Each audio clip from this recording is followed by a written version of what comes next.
Hello बच्चों, मेरा नाम ब्रजेश गुप्ता। आज हम लोग अपना क्लास 10th का पहला चैप्टर डिस्कस कर रहे हैं। तो आज हम लोग लेक्चर 2 डिस्कस करेंगे, जिसमें हम लोग पढ़ेंगे टाइप्स ऑफ केमिकल रिएक्शन। तो हमने लास्ट क्लास में डिस्कस किया था कि हमारे जो इक्वेशन होती है केमिकल इक्वेशन, उसको हम बैलेंस करते हैं और क्यों बैलेंस करते हैं उसका रीजन जाना था। और हमने ये भी देखा था कि हमारा जो केमिकल इक्वेशन है या केमिकल रिएक्शन है वो डेली लाइफ में हम कहाँ कहाँ देखते हैं और कैसे उनको पहचानेंगे। तो लास्ट क्लास में हमने बैलेंसिंग देख ली थी, तो आज हम वहीं से कंटिन्यू करेंगे। तो कुछ क्वेश्चन डिस्कस करते हैं बैलेंसिंग का और उसके बाद हम लोग टाइप्स ऑफ केमिकल रिएक्शन पे चलेंगे। तो तुम्हारे स्क्रीन पे एक क्वेश्चन दिख रहा है बैलेंसिंग ऑफ इक्वेशन। तो वीडियो को पॉज करके इसको तुम लोग ट्राई कर सकते हो बैलेंस करने के लिए। ओके, आई होप इसको हमने ट्राई किया होगा। अब आंसर देख लेते हैं कि तुम लोग का करेक्ट है या नहीं। तो मैं ये क्वेश्चन करके दिखाता हूं ताकि तुम लोग का ब्रशअप हो जाए कि कैसे हम लोग बैलेंसिंग करते हैं। तो मैंने बताया था यहाँ पे दो हम लोग बॉक्स बनाएंगे रिएक्टेंट और प्रोडक्ट की तरफ, और जो जो एटम है उनको लिख लेंगे। जैसे यहाँ कार्बन है, हाइड्रोजन है, ऑक्सीजन है, और यहाँ पे भी कार्बन है, हाइड्रोजन है और ऑक्सीजन है। यहाँ कार्बन का कितना नंबर है 2, हाइड्रोजन का कितना 6 और ऑक्सीजन का कितना है 2। सिमिलरली प्रोडक्ट की तरह कार्बन का नंबर कितना है 1, हाइड्रोजन का कितना है 2 और ऑक्सीजन का टोटल कितना हो गया 3, 2 इसका और 1 इसका। पहले हम क्या करें कि यहाँ कार्बन को बैलेंस करते हैं। तो कार्बन को बैलेंस करेंगे तो हम यहाँ से 2 से मल्टीप्लाई कर दें। तो 2 से मल्टीप्लाई करने के बाद अभी हमारा ये कार्बन 2 हो गया। फिर उसके बाद हम क्या करें, हाइड्रोजन को बैलेंस करें। तो हाइड्रोजन को बैलेंस करने के लिए हम यहाँ पे किससे मल्टीप्लाई कर देंगे 3 से। तो मेरा यहाँ पे भी हाइड्रोजन कितना हो गया 6 हो गया। तो अब हाइड्रोजन मेरा 6 हो गया और कार्बन मेरा 2 हो गया, यानी बैलेंस हो गया। अब हम ऑक्सीजन देख लें कि प्रोडक्ट की तरफ कितने ऑक्सीजन हो गए। तो यहाँ 4 3 7, यानी यहाँ पे अभी टोटल कितने हो गए 7। तो अब इसको बैलेंस करना है तो हम क्या करें, यहाँ पे 7/2 से मल्टीप्लाई कर दें। लेकिन एक चीज ये भी ध्यान में रखना है कि 7/2 से मल्टीप्लाई करने से हमारे नंबर ऑफ ऑक्सीजन तो बैलेंस हो गए, लेकिन क्योंकि हम जो यहाँ पे कोफिशिएंट है वो हम फ्रैक्शन में मल्टीप्लाई नहीं करेंगे, तो उसकी वजह से हम क्या करेंगे, अगर मैं क्या करूं 2 से मल्टीप्लाई कर दूं बोथ साइड, यानी 2 से रिएक्टेंट की तरफ भी और प्रोडक्ट की तरफ भी, तो ओवरऑल इक्वेशन मेरी क्या हो जाएगी 2C6H6 प्लस 7O2, क्योंकि 2 से मल्टीप्लाई किया तो ये 2 से 2 कट गया और ये देगा 4CO2 प्लस 6H2। तो जब भी इस तरीके की इक्वेशन हमको बैलेंस करनी है तो पहले जितने हमारे ऑक्सीजन आ रहे हैं उसको उसी से मल्टीप्लाई कर दो फ्रैक्शन में, और उसके बाद फ्रैक्शन को एक होल नंबर बनाने के लिए वहां पे एक ऐसे छोटे नंबर से मल्टीप्लाई करो ताकि ये कंप्लीट हमारा नंबर बन जाए। क्लियर है? तो आई होप सबका आंसर करेक्ट होगा। तो यहाँ पे हमने देख लिया। सिमिलरली इसको भी तुम लोग वीडियो पॉज करके ट्राई कर सकते। ओके, तो इसको भी आई होप सबने ट्राई किया होगा। तो आंसर चेक कर लो इसका करेक्ट है कि नहीं। तो इसको अभी तुम लोग का करेक्ट है होगा कि यहाँ पे हमने बैलेंस किया, तो वही सेम तरीका जो हमने पिछले क्वेश्चन को ट्राई किया था उसी तरीके से इसको भी बैलेंस करना। इसको ट्राई करो और बताओ। ओके, तो ये इक्वेशन भी आप लोगों ने इसको बैलेंस की होगी। अच्छा, यहाँ पे कुछ चीजें हमारी सब्स्क्रिप्ट में यहाँ छोटे छोटे उसमें दे रखी है।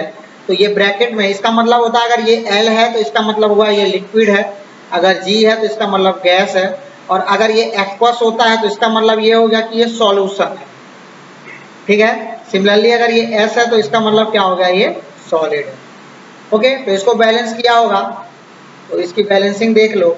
तो आई होप सबका करेक्ट होगा, सबको आ गया है बैलेंसिंग। इसको भी ट्राई करो वीडियो पॉज करके। ओके, तो इसको भी ट्रेक लेते हैं तो सबका बैलेंस हो जाए। तो यहाँ पे जब भी इस तरीके के क्वेश्चन हम बैलेंस करते हैं, जो हमने ये इक्वेशन देखी, तो यहाँ पे क्या करना है, वैसे मैं पिछले लेक्चर में बताया भी था कि जो हमारे पॉली एटॉमिक आयंस होते हैं, जैसे यहाँ सल्फेट है, तो सल्फेट को यहाँ पे हम 1 यूनिट मानेंगे। तो पॉली एटॉमिक आयंस का मतलब हो गया जैसे कि सल्फेट, फॉस्फेट। तो इनमें हम ऐसा नहीं, जब इनको बैलेंस करेंगे तो अगर इसको इस तरीके से बैलेंस करोगे कि सल्फर अलग है ऑक्सीजन अलग है, तो ये बहुत कॉम्प्लिकेट हो जाएगा बैलेंस करने के लिए। तो अगर मेरा क्या है कि कोई पॉलीएटॉमिक आयन है और वो दोनों तरफ है, जैसे यहाँ सल्फेट देख रहे हो, तो सल्फेट तुम्हारा रिएक्टेंट की तरफ भी है और प्रोडक्ट की तरफ है। तो जब भी इस तरीके का हमको मिलता है तो हम क्या करेंगे, हम मान के चलेंगे कि जो मेरा पॉलीएटॉमिक आयंस है वो एज ए 1 यूनिट है, ठीक। तो 1 यूनिट मान के करेंगे तो ज्यादा इजीली हमारा बैलेंस होगा। तो यहाँ सल्फेट 1 यूनिट हमारा रिएक्टेंट की तरफ है, सिमिलरली प्रोडक्ट की तरफ भी एक पूरी की पूरी ये यूनिट मान के चलेंगे, ठीक। तो इस तरीके से हम बैलेंस करेंगे तो हमको ज्यादा इजी पड़ेगा। इसको भी ट्राई करो।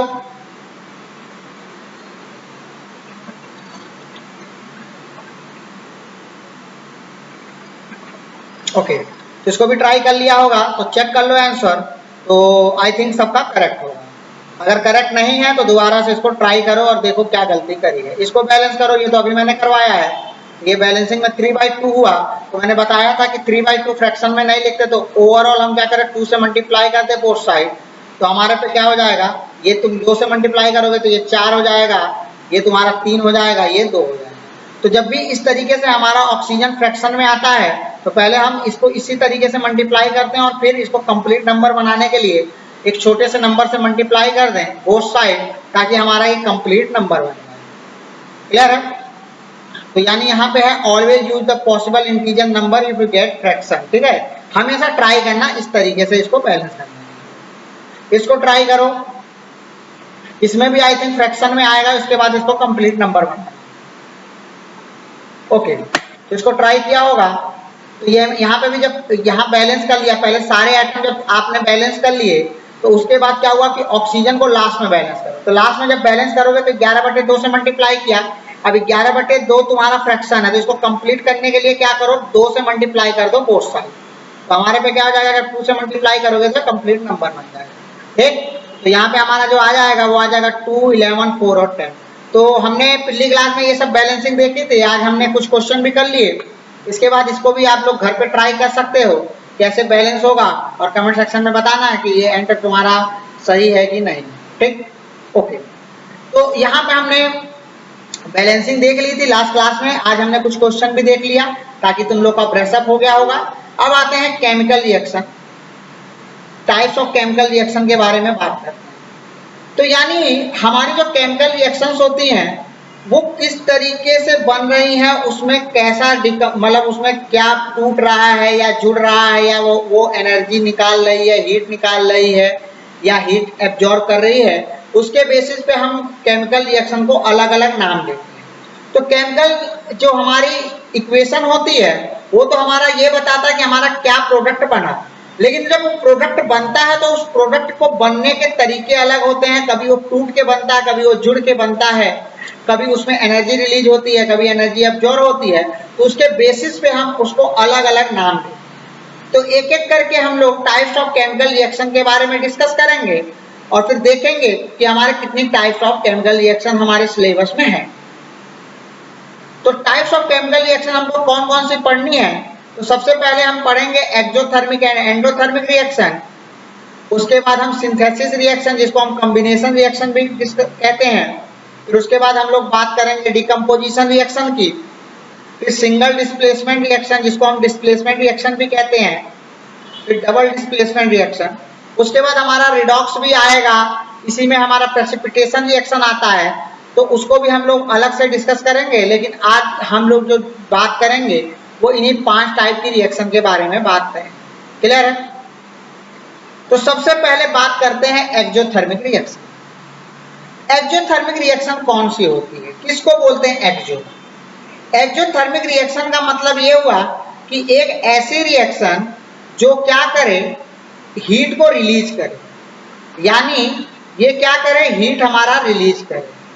तो ऐसी रिएक्शन को हम क्या बोलेंगे, एक्सोथर्मिक। कभी तुम लोगों ने अगर देखा हो कि जब हम लोग चूना लगाते हैं, पता नहीं अभी तुम लोगों ने कभी देखा है कि नहीं, तो हम उसके अंदर चूना पत्थर यानी कैल्शियम कार्बोनेट डालते हैं पानी के अंदर। तो जब हम कैल्शियम कार्बोनेट डालते हैं पानी के अंदर यानी वाटर के अंदर, तो होता क्या है कि जब कैल्शियम कार्बोनेट हमारा वाटर के अंदर जाता है तो ये हीट क्या करता है, लिबरेट करता है, यानी हीट रिलीज करता है। क्या करता है, ये हीट रिलीज करता है। तो हीट रिलीज करेगा, कैसे पता लगेगा कि जो वाटर है वो हमारा क्या हो जाता है, गर्म हो जाता है। तो यानी ये किस टाइप की रिएक्शन हो गई, एक्सोथर्मिक। यानी एक ऐसी रिएक्शन जो हो रही है और होने के साथ साथ वो क्या हो, सराउंडिंग का मतलब है हमारा एटमॉस्फेयर, उसमें हीट भी दे रही हो, तो ऐसी रिएक्शन को हम क्या बोलेंगे, एक्सोथर्मिक। ठीक है, यानी एक ऐसी रिएक्शन जो हमारे होने के साथ साथ क्या हो, हीट भी रिलीज करे एटमॉस्फेयर में, उस टाइप की रिएक्शन को हम क्या बोलेंगे, एक्सोथर्मिक। यानी exothermic reaction is hotter then the surrounding, यानी इसका मतलब ये हुआ कि वो पहले जैसा था उसमें एनर्जी, उससे ज्यादा इसमें एनर्जी आ गई, क्योंकि एनर्जी क्या हो रही है, रिलीज हो रही है। तो एक्सोथर्मिक रिएक्शन को अगर तुमको लिखना है तो रिएक्शन विच रिलीज एनर्जी। ठीक है, सिंपल सी एक डेफिनेशन है, यानी एक रिएक्शन, यानी रिएक्शन जो क्या करे, वो रिलीज करे क्या, एनर्जी को, उसको हम क्या बोलते हैं, एक्सोथर्मिक रिएक्शन। ठीक है ना, और ये हमेशा क्या होगा, हीट को देगा, यानी जब रिएक्शन होगी तो हमारा जो रिएक्शन का पॉट है वो गर्म होगा। इसके बाद आते हैं हम लोग एंडोथर्मिक। एंडोथर्मिक का मतलब क्या हुआ, एंडोथर्मिक का मतलब है जो एनर्जी को क्या करे, एब्जॉर्ब करे। यानी एक ऐसी रिएक्शन, ठीक है, ये तुम्हारा दिखा रहा है लेकिन ये रिएक्शन नहीं हो रही है, तो स्टेट चेंज हो रहा है, तो इसको मत समझ लेना। मान लो हम कोई ऐसी रिएक्शन कर रहे हैं जिसमें क्या हो कि वो हीट को एब्जॉर्ब कर रहा है, यानी इसका मतलब कैसे पहचानोगे, अगर मेरे पे पॉट है यानी वाटर है, उस वाटर के अंदर मान लो मैंने कोई केमिकल डाल दिया, तो वाटर के अंदर जब हम केमिकल को डालेंगे तो ये वाटर जो है अगर वो ठंडा हो जाए, उसका वाटर का पानी, मतलब जो ये सॉरी जो ग्लास का पानी वो ठंडा हो जाए, यानी वाटर ठंडा हो जाए, इसका मतलब क्या हुआ कि वो एंडोथर्मिक रिएक्शन, यानी उसने क्या किया, एटमॉस्फेयर से हीट को क्या किया, एब्जॉर्ब कर लिया। यानी एक रिएक्शन जो क्या करे यहां पे, वो एब्जॉर्ब करे, ठीक है, या गेन करे किसको, हीट को, तो उसको हम क्या कहते हैं, एंडोथर्मिक रिएक्शन। यानी अगर कोई रिएक्शन ऐसी है जो हीट को सोख रही है, यानी उसको क्या है, एब्जॉर्ब कर रही है, उसको हम क्या बोलेंगे, एंडोथर्मिक। तो एंडोथर्मिक क्या हुआ, endothermic reaction is cooler than the surrounding, यानी जो एंडोथर्मिक रिएक्शन होगी वो हमारी क्या होगी, वो हमारी ठंडी होगी कंपेयर टू सराउंडिंग। ठीक है, तो इस तारीख की रिएक्शन को हम एंडोथर्मिक कहते हैं। तो इसको रिप्रेजेंट कैसे करते हैं, जैसे मान लो हमारा कैल्शियम कार्बोनेट है, इसको हम पानी के अंदर डालेंगे तो ये मेरा क्या बनाएगा, कैल्शियम हाइड्रोक्साइड। ठीक है, तो यानी इसको हम जब कैल्शियम हाइड्रोक्साइड लिख रहे हैं तो यहाँ पे हीट यानी डेल्टा से रिप्रेजेंट करें। अगर डेल्टा हमारा प्रोडक्ट की तरफ है, अगर ये डेल्टा साइन हमारा किधर है, प्रोडक्ट की तरफ है, तो इसका मतलब क्या हुआ कि ये हीट मेरी रिलीज कर रही है, यानी ये क्या कर रहा है, ये हमारा हीट को रिलीज कर रहा है। सिमिलरली अगर हमारे पे कोई एक रिएक्शन है जहां पे डेल्टा हम क्या करें, रिएक्टेंट की तरफ, प्रोडक्ट की तरफ कर रहे हैं तो हीट रिलीज हो रही है, अगर ये रिएक्टेंट की तरफ लिख रहे हैं यानी इसको कर रहे हैं, तो इसका मतलब ये हुआ कि हीट को क्या कर रहा है, गेन कर रहा है। तो जो हीट रिलीज होती है उसको हम बोलते हैं एक्सोथर्मिक, और जो हीट गेन कर रही है या एनर्जी गेन कर रही है उसको कहेंगे हम एंडोथर्मिक।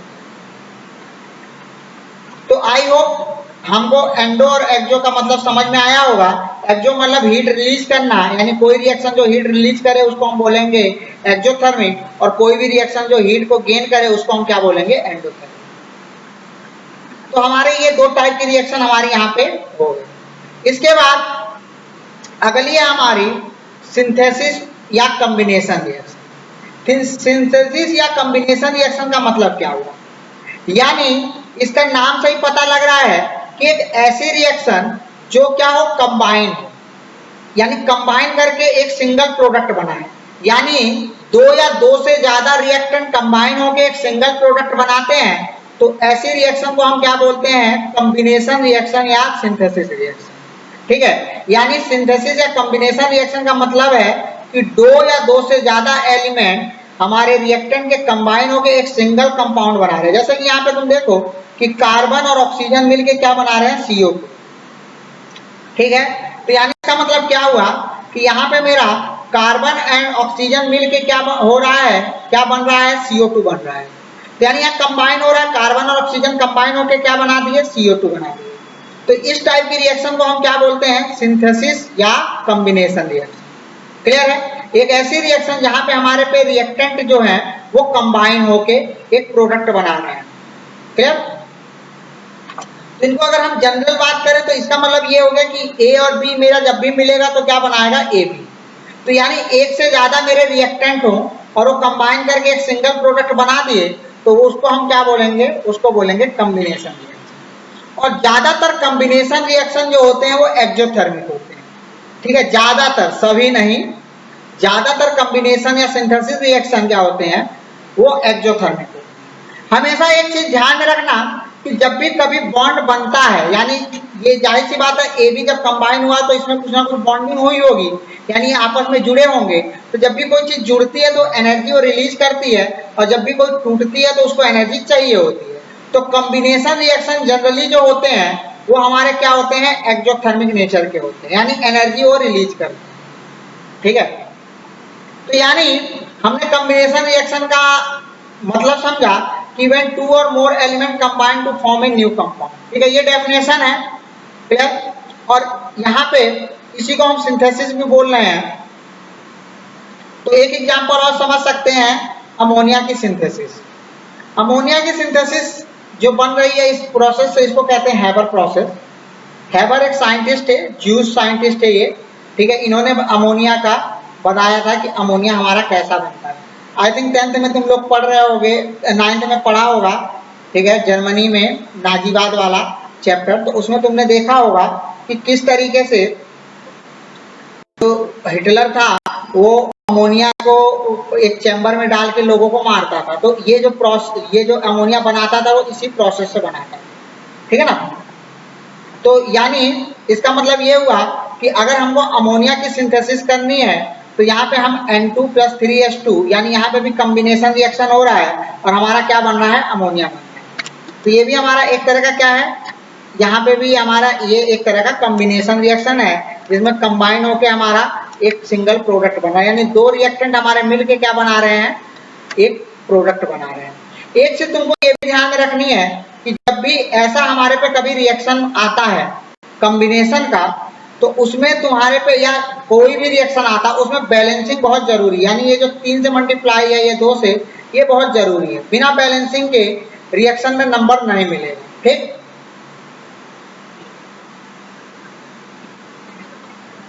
तो आई होप यहाँ पे तुमको कॉम्बिनेशन रिएक्शन तुमको समझ में आया होगा। क्लियर? इसके बाद हम लोग बात करते हैं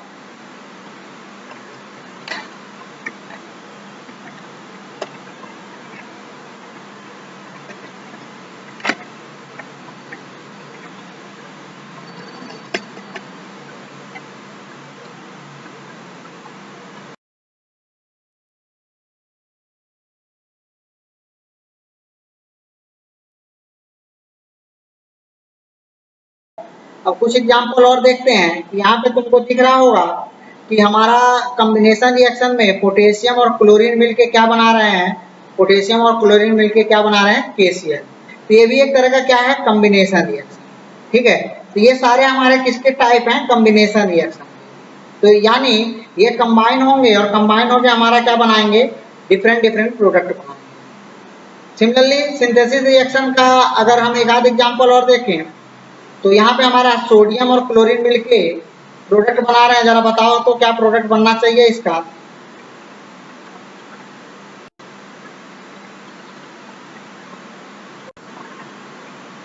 ओके, तो प्रोडक्ट किया होगा तो सोडियम और क्लोरीन मिलके हमारा क्या बना रहे हैं, NaCl। ठीक है ना?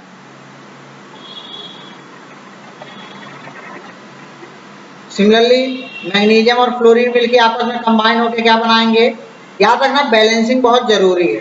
तो मैग्नीशियम और फ्लोरीन मिलके भी मैग्नीशियम फ्लोराइड बनाएंगे। और तुमको ये आइडिया होगा कि किस तरीके से ये हमारा इक्वेशन बनता है। ठीक है, 9th क्लास में पढ़ा होगा, ये सोडियम है, इस पे एक चार्ज होता है, क्लोरीन पे एक चार्ज होता है, ये दोनों आपस में क्रॉस मल्टीप्लाई करके NaCl बना लेते हैं। ठीक है ना?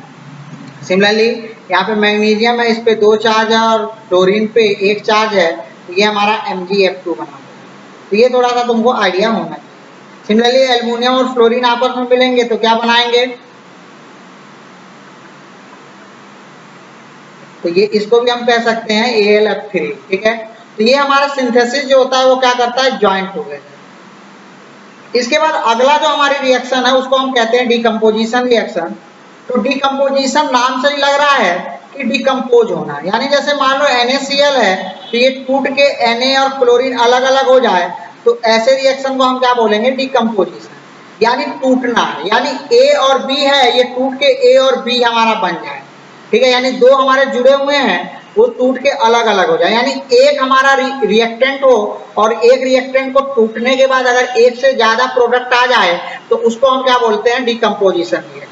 तो डिकम्पोजिशन रिएक्शन की डेफिनेशन है जो कि लिख लो कि breaking up of a substance into simpler compound and it may be brought about by the application of heat, light and electricity.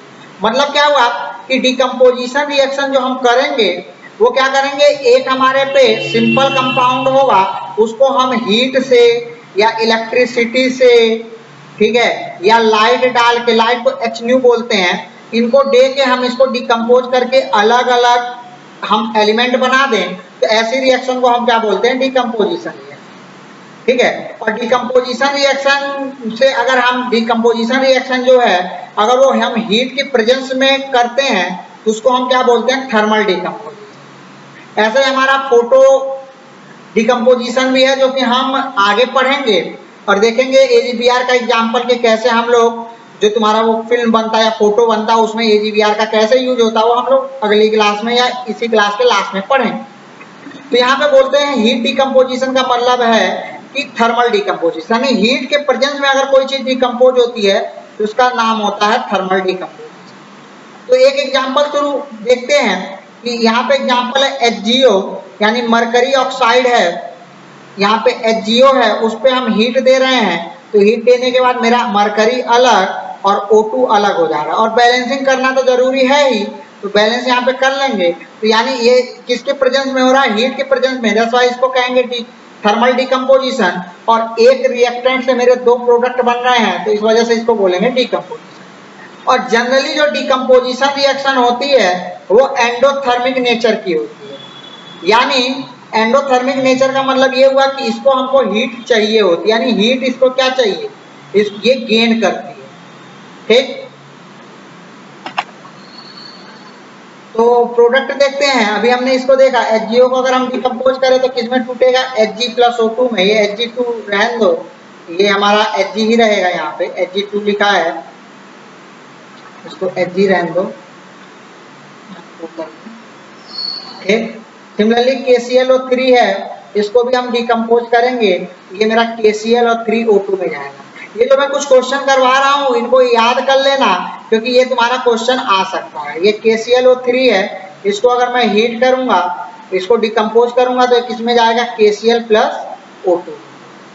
तो यानी डिकम्पोजिशन का मतलब क्या हो गया, स्प्लिट अपार्ट, यानी एक के बाद मतलब ये टूट जाते हैं।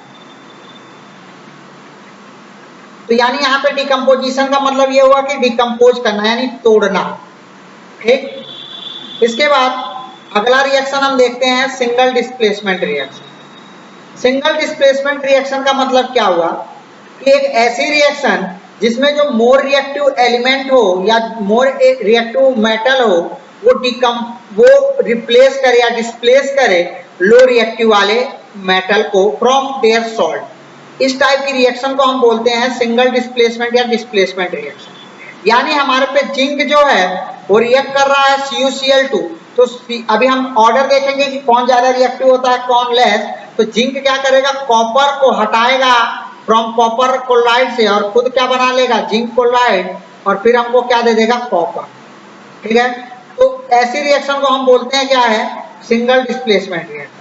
तो यहाँ पे तुम देख रहे हो कि ये कॉपर क्लोराइड था, यहाँ पे हमने जिंक डाला तो जिंक कॉपर को हटा रहा है फ्रॉम कॉपर क्लोराइड और यहाँ पे जिंक यहाँ पे जुड़ जा रहा है और हमको कॉपर मिल जा रहा है, ठीक है। तो ऐसी रिएक्शन को हम बोल देंगे सिंगल डिस्प्लेसमेंट रिएक्शन। यानी ए बी हमारा क्या हुआ, ए बी अगर हमारा रिएक्ट कर रहा है सी के साथ तो क्या दे रहा है, AC+B, यानी हमारा सी जो है वो क्या कर रहा है, बी को रिप्लेस कर रहा है फ्रॉम ए बी। तो डिस्प्लेसमेंट रिएक्शन की अगर हम यहाँ पे डेफिनेशन देखें तो डिस्प्लेसमेंट रिएक्शन की डेफिनेशन जो तुमको नोट्स करनी है कर लेना। यहाँ पे ये होता है it involve displacement of one of the constituent of a compound by another substance and may be regard as a displacement reaction. मतलब क्या हुआ कि एक हमारा एलिमेंट या एक मेटल डिस्प्लेस करता है, ठीक है, दूसरे एलिमेंट को फ्रॉम देयर सॉल्ट या कंपाउंड, तो ऐसी रिएक्शन को हम बोलते हैं डिस्प्लेसमेंट रिएक्शन। जैसे मान लो जो है यहाँ पे जिंक है, तो जिंक हमारा सल्फ्यूरिक एसिड के साथ रिएक्ट करके H2 को वहां पे रिप्लेस कर रहा है और यहाँ ZnSO4 बना रहा प्लस H2। सिमिलरली यहाँ पे आयरन देख रहे हो, आयरन यहाँ पे कॉपर सल्फेट से कॉपर को रिप्लेस करके खुद इसकी जगह चला जा रहा है, तो इसको कहेंगे हमारा क्या है कि FeSO4 और प्लस यहाँ कॉपर बनना है, यानी डिस्प्लेस कर रहे हैं। तो क्या सबको सब डिस्प्लेस कर सकते हैं? तो इसका आंसर है नहीं। जब भी हम डिस्प्लेसमेंट रिएक्शन की बात करेंगे तो जो मेरा मोर रिएक्टिव एलिमेंट है वो हमारा डिस्प्लेस करेगा लेस रिएक्टिव एलिमेंट। तो यहाँ पे तुमको यहाँ पे दिख रहा है कि जो मेरा ये बॉटम में है ये मेरा लो रिएक्टिव एलिमेंट है और जो मेरा ऊपर है ये मेरा मोर रिएक्टिव एलिमेंट है। तो अगर मैं मान लो मैं रिएक्शन लिख रहा हूँ potassium react with sodium chloride, तो क्या पोटेशियम सोडियम को हटा सकता है सोडियम क्लोराइड से? तो चेक करो कि क्या पोटेशियम ऊपर है, ज्यादा रिएक्टिव है, तो हाँ सोडियम से पोटेशियम ज्यादा रिएक्टिव है, तो ये रिएक्शन मेरी होगी, यानी ये KCl प्लस सोडियम मिल जाएगा। लेकिन अगर मैं यही रिएक्शन लिखूं कि क्या मेरा कॉपर जिंक सल्फेट से, यहाँ पे कॉपर जिंक सल्फेट से, यहाँ कॉपर जो है जिंक सल्फेट से जिंक को हटा के क्या कॉपर सल्फेट प्लस जिंक बना सकता है? तो इसका आंसर होगा नहीं। क्यों? क्योंकि कॉपर जो है, कॉपर तुम देख रहे हो यहाँ पे है जबकि जिंक ऊपर, यानी जिंक ज्यादा रिएक्टिव है। तो कॉपर हमारा क्या है, कॉपर जिंक को वहां से रिप्लेस नहीं कर सकता क्योंकि ये लेस रिएक्टिव है। तो हमेशा क्या होगा, जो मोर रिएक्टिव होते हैं वही क्या होंगे, वही हमारे रिप्लेस करेंगे लो रिएक्टिव। तो जिंक सल्फेट से कॉपर रिप्लेस नहीं कर सकता, तो ये रिएक्शन नहीं होगी। लेकिन अगर यही रिएक्शन होती कि जिंक अगर मेरा रिएक्ट कर रहा है कॉपर सल्फेट से और ये रिएक्शन मेरा क्या बना था जिंक सल्फेट प्लस कॉपर, तो ये रिएक्शन पॉसिबल हो जाती क्योंकि zinc is more reactive than copper. तो जो ज्यादा रिएक्टिव है वो लेस रिएक्टिव वालों को अपनी जगह से हटा देगा और उसकी जगह बैठ जाएगा, तो हमको ये रिएक्शन मिल जाएगी। तो ये वाला जो तुम्हारे पे टेबल है रिएक्टिविटी सीरीज की, इसको तुमको याद करना है, ठीक है, कि जो लो रिएक्टिव हैं वो क्या होंगे, वो हाईली रिएक्टिव वाले से रिप्लेस हो जाएंगे, ठीक है। यहाँ पे एक रिएक्शन है कि लिथियम मेरा वाटर के साथ रिएक्ट कर रहा है, तो लिथियम हाइड्रोक्साइड है H2 गैस, यानी सिंगल रिप्लेसमेंट रिएक्शन में हमारा क्या होगा कि हाईली रिएक्टिव एलिमेंट जो है वो लो रिएक्टिव एलिमेंट को हटाता है फ्रॉम देयर सॉल्ट, जिसको हम बोलते हैं डिस्प्लेसमेंट रिएक्शन। क्लियर है? यहाँ पे एग्जांपल है जैसे Cl2 मेरा NaBr के साथ रिएक्ट कर रहा है, तो यहाँ पे हमारे पे क्या हुआ कि क्लोरीन ब्रोमीन से हटा के खुद उसकी जगह बैठ गया। सिमिलरली HgO मेरा क्लोरीन के साथ रिएक्ट कर रहा है, तो क्लोरीन ऑक्सीजन को हटा के ये बैठ गया। तो ये सिर्फ मेटल में नहीं है, नॉन मेटल में भी हो सकता है कि जो ज्यादा रिएक्टिव होगा वो लो रिएक्टिव वाले को हटा दे। तो सिमिलरली इस रिएक्शन को भी देखें, प्रेडिक्ट करो कि क्या बनेगा, वीडियो पॉज करके, आई होप किया होगा। तो यहाँ पे CuCH2 प्लस HCl बनेगा। सिमिलरली इसको भी बताओ, यहाँ पे NaCl BH2। जबकि ये तुम्हारा क्या है, यहाँ पे तुम देख रहे हो जो दूसरी रिएक्शन ये जो दोनों रिएक्शन है, ये दोनों रिएक्शन मेरी डबल डिस्प्लेसमेंट की कैटेगरी में आ रही है। डबल डिस्प्लेसमेंट का मतलब क्या हुआ? डबल डिस्प्लेसमेंट का मतलब ये हुआ कि यहाँ पे दो सॉल्ट हैं और ये दोनों आपस में एक्सचेंज हो, यानी बेरियम सोडियम को हटा रहा है जबकि सोडियम बेरियम। तो डबल डिस्प्लेसमेंट का मतलब है कि एक ऐसी रिएक्शन जिसमें हमारा हाईली रिएक्टिव लो रिएक्टिव को हटा दे, ठीक है। तो जैसे यहाँ पे मैग्नीशियम ऑक्साइड है, वो कैल्शियम सल्फाइड है, तो मैग्नीशियम हमारा क्या करेगा, हमारा मैग्नीशियम है वो सल्फाइड के साथ आ जाएगा और कैल्शियम ऑक्सीजन के साथ, तो मेरा क्या बन जाएगा, मैग्नीशियम सल्फाइड है कैल्शियम ऑक्साइड, ठीक है। इसको कहते हैं डबल डिस्प्लेसमेंट। तो इसकी डेफिनेशन क्या हुई, it is a mutual exchange of the radical of two compound taking part in a reaction to formation of new compound. जैसे NaCl AgNO3 रिएक्ट कर रहे हैं तो यहाँ पे 2 सॉल्ट है, तो सोडियम क्या होगा, सिल्वर की जगह चला जाएगा, ठीक है, और सिल्वर सोडियम की जगह आ जाएगा, तो यानी AgCl और NaNH, इसको कहेंगे डबल डिस्प्लेसमेंट, ठीक है। यहाँ पे BaCl2 प्लस Na2SO4 भी है, तो यहाँ पे भी बैरियम सोडियम की जगह चला जाएगा और सोडियम जो है वो बैरियम की जगह है, तो यहाँ बैरियम सल्फेट बन गया और NaCl। इसी को प्रेसिपिटेशन रिएक्शन भी बोलते हैं, जो कि हम नेक्स्ट क्लास में पढ़ेंगे। हमने क्या पढ़ा, सिंथेसिस रिएक्शन जिसमें ज्वाइन होता है, यानी A और B मिलके AB बनाते हैं। डिकम्पोजिशन मतलब स्प्लिट होना, यानी AB टूट के A प्लस B बनाएगा। सिंगल डिस्प्लेसमेंट मतलब है कि जो हाईली रिएक्टिव है वो लो रिएक्टिव वाले एलिमेंट को उसके सॉल्ट से हटा देगा, जबकि डबल डिस्प्लेसमेंट मतलब है 2 सॉल्ट होंगे वो आपस में एक्सचेंज होंगे, यानी ABCD है तो AC बन जाएगा और BD बन जाएगा, ठीक।